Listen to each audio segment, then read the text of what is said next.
Do you really, really want me to be in my underwear? Yes. Everyone has to be in their underwear. I mean, I was planning it in my head. And I said, okay, I'm going to tell them I'm not taking rings off. I can take bracelets off. I can unbutton my shirt and I can take my hair down. And that's undressing enough for me. And I want to kind of change this project around to suit me. And I've got a problem with throwing things on the floor. Maybe I want another surface to put things so they can be next to me. Because I don't take my rings off. I sleep with my rings. You're going to have to take them off. I had to take mine off. I never take mine off either. I saw it on film. I was like crying. I think it's very, very important to evolve, and I think it's very, very important to kind of let go and allow the process. So this is what I'm doing. Can you talk about what your style says about you? Fierce, individual, creative, unapproachable. Unapproachable, you said? Mm-hmm. Is that something that you want to be? Yes and no. When I'm at home and my hair is down and there's no makeup, but I wear my pajamas and my thermal socks, which is a very, very nice, blissful place to be. This is my person as well. But yes, I do acquire a persona dressing up and going out into the world. It is not only performing, if you like, in life, but also self-preserving and, creating your own mark. We all have our own mark to make and we all have our own space. I want to create that aloofness and distance with the world. And then whoever penetrates that is a winner. What are some assumptions that people make about you when they see you at first glance, do you think? Scary and weird. I like to be different because I am different and because I feel different. Because I'm queer, I'm a homosexual person. My environment knows me. Maybe the people that don't know me, they're trying to understand it because I don't really pass as a dyke, And, it's okay to kind of titillate people. People are very, very following and they're really interested in looking the same because they don't really want to stand out just in case they get any shit on the street. So it's nice to put people in some kind of a thinking process to say, oh God, why is the eyebrow so long? Or, God, the hair so tall. And what about the black? What about the jewelry? But yeah, the strength was always there. For example, my mother said that I came out of her body very easily. I caused no problem at all. And of course, those years, they used to take the baby away to clean it and clean the mother, and then bring the baby and the mother back to bond. And I was just like sweet as a nut. She said, you're the most beautiful thing on earth, and you're the quietest thing. It didn't last. It only lasted for 13 years. And then I acquired a voice. And I think this is one of the reasons I always clashed with my mother, because she knew she was going to lose me. She knew I was scary. She knew I was strong. My mother is a true mother. She's got all the possessiveness and the intense love that a mother has got to have to her child.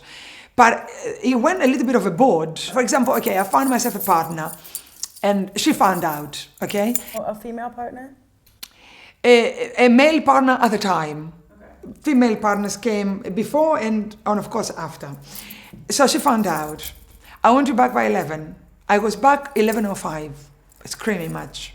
The next day, back 11:15, screaming match. The next time, 11:30, screaming match. And my mother is she's not nocturnal like me. She is an early riser. So she was getting tired. So I was pushing it all the time to get what I wanted and to make her understand that the bird has got to fly the nest. I don't really know how to protect myself. She needs to trust me and she needs to go to bed and wait for me to come home. Mm-hmm. And I achieved it. I mean, I suffered for it. I mean, I'm not going to be a victim in my age. I mean, I've really come into terms with this. I know where I'm coming from. It's futile to say it's because of my mother I'm like this. Of course it's because of my mother I'm like this. It's because of my father I'm like this. But it's because of me I'm like this. Right. Because after a while, you need to assume your own responsibility. And I assumed my own responsibility. So what did it make you like when you say I'm like this? Quite cynical. It's not that I don't trust people, but I won't let people in unless I dissect them and cut them into pieces and put them back together. I get lonely sometimes because I'm so I'm so immersed into my work. So I kind of forget to relate.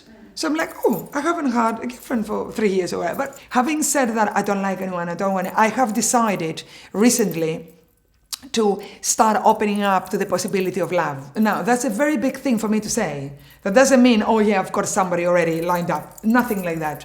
But it's a very, very big thing for me to say, I'm opening myself to the possibility of having somebody in my life on an intimate level, on a sexual, romantic, emotional level, where I cannot really be late because they're waiting for me, or I've got to cater to their needs. To take has been very, very tricky. And there's a fine balance. And, giving without taking doesn't make sense. That the reason I have love is because I am love. Everything starts from the self. And if I don't have love within myself, I cannot offer love, I cannot expect love. I cannot bring love out, and I cannot receive it. And it's as simple as that. There's nothing moralistic about it, there's nothing religious about it, there's no mumbo jumbo. This is my own personal philosophy that has worked for me. Yes, I have fallen in love, and my heart has been broken, and I have allowed it. And I allowed it because I wanted to prove to myself that I could feel. And it was clumsy, and it was silly, and it was ridiculous, and it was painful, and it was long-winded. And then as it happened again, it just happened 3 major times in my life, you learn quite a lot of things, and you know how to preserve yourself the next time. Do you think that people assume that you're straight or that you are interested in men? It depends, but I think generally the world, yes, will do that. Yeah, unless of course I open my mouth and I tell people to fuck off, or I give them a look and they'll say, dyke, and I'm like, thanks. It's nothing to do with white, male, straight people. It's the mentality that upsets me. It's the mentality that is fucking up the world. It's not really the individuals. What's been your biggest struggle? Money. Money? Yeah. It's boring, isn't it? I know. You expected something like, no, yeah. It's not boring at all. Because I never liked it. I never respected it. And I never valued it. But I also, because it's rubbish. Because I don't want a piece of paper to rule the world. I don't want innocent people getting killed because of money. I don't want to be discriminated or discriminate because of the amount of money I've got in my wallet or my class. That's why. But as I get a bit older and my struggles are diminishing because I'm playing my cards right in a different way, I began to respect it only because I need it for my survival. I don't care how much money people have, but I care about how rich they are in their heart and their brain. And I really, really mean that. I really, really mean that. I'm telling you, I met a lot of fucking fruitcakes in my life. But then I met a lot of amazing people, When do you feel the most vulnerable? Oh my goodness. Stav B silent for a minute or two. It's okay. When I'm really, really open. When I have sex with somebody. Why do you think that's so vulnerable? Because, you are naked with somebody that you choose to have sex with. This is a very, very big thing. Despite what's happening, the casualness, and it's a very, very big thing, even if it's casual. Exchanging fluids, allowing somebody to see your body, to give you pleasure, to receive pleasure, to cry, to moan, to sleep. It's a big, very big deal to let somebody in that way. It's very, very important. And that's the reason all the lovers I have chosen have been very, very carefully chosen. And they're all in my heart. Have you ever had casual sex? Yes. I had casual sex in my 20s because I wanted to try it out. I go somewhere, I pick somebody up, I sleep with them, I say goodbye the next day. And I did it 5 times. How was it? It was exactly the way it was. It gave me absolutely nothing more or nothing less than that. And maybe that's the reason I take my time, because it's not really easy to have, Right. When do you feel the most beautiful? When I'm dressed up, the way I am dressed up. When I'm loved. After sex. After a good swim in the sea. I don't really believe in swimming pools. And when I hear something beautiful, when I hear something beautiful, it really resonates in me. Like what? A piece of art, a piece of music.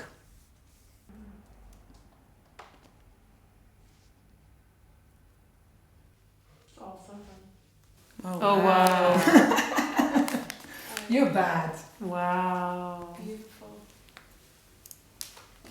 Damn. What do you believe in? Life and everything that it entails. Why? Because it's the only thing that exists before and after the material. You see, if people realize that we are completely eternal, we wouldn't have this bullshit that is going on. Everybody's so afraid to die. We don't die. The material dies. It's evolution. It's important. It's necessary. Our spirit is always intact. And there's, again, nothing mumbo jumbo or religious about it. I'm not a religious person at all. But I definitely believe in energies and life. There's no formula. One of the reasons life is so beautiful and so bewildering at the same time is because it's a complete mystery. It's such a there's no formula how to love. There's no formula how to be a human being. There's no formula how to be a worker. There's no formula how to live. But you do live. And you learn the best way possible. And of course, the more mistakes you make, the more you learn. You stumble, you fall, and then you stand up again and you start again. Last question. Oh. Why in your body, in your skin, in your life, in your body, in your skin, is it a good place to be? Because I'm having the time of my life. Because I want to be where I want to be. As a woman, as a gay woman, as an emotional person, as an intellectual person, as a working person, as a person of the world.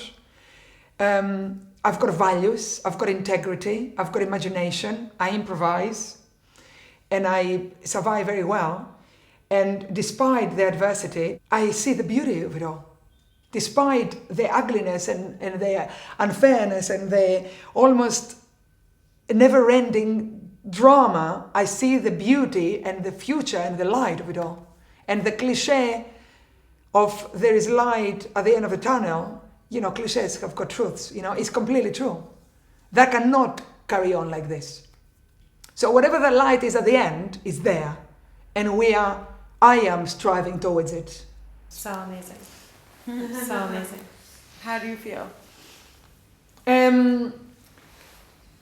I feel open. I'm validating my existence via you. It's a very good.